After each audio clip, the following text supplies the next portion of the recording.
আসসালামু আলাইকুম, সবাই কেমন আছেন? মেয়ের অসুস্থ হওয়ার ভোরবেলা 8 দিন হাসপাতালে গিয়েছিলাম। আলহামদুলিল্লাহ, হাসপাতালে যাওয়ার সাথে সাথে আমার মেয়ে সুস্থ, খেলনা দেখে। তারপরও পেটে ব্যথা ছিল, এক্সরে করালাম। এক্সরে করানোর পরে ডাক্তার বলল আলহামদুলিল্লাহ সব ঠিক আছে। সবাই দোয়া করবেন আমার মেয়ের জন্য, আমিও দোয়া করবো আপনাদের সবার জন্য। হসপিটালে যাওয়ার সাথে সাথে সুস্থ হয়ে গেছে আলহামদুলিল্লাহ।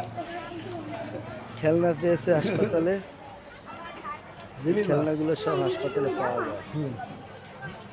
8 দিন হাসপাতালে সব খেলনা বাচ্চাদের পাওয়া যায়। ওদের মন ভালো রাখার জন্য এগুলো আর কি আপনার দিয়ে রেখেছে, যাতে ওরা খুব মজা করতে পারে। আপনারা সবাই দোয়া করবেন, ভিডিওটি সবাই লাইক কমেন্ট শেয়ার করবেন। 8 দিন হাসপাতালের পরিবেশটা অসাধারণ, মাশাআল্লাহ, খুব সুন্দর পরিবেশ, কোনো নোংরা নেই কোনো জায়গায়। ডাক্তারদেরও ব্যবহার অসাধারণ, খুব ভালো ব্যবহার। আপনারা এখানে যাবেন, সবাই ট্রিটমেন্ট নেবেন। আসসালামু আলাইকুম।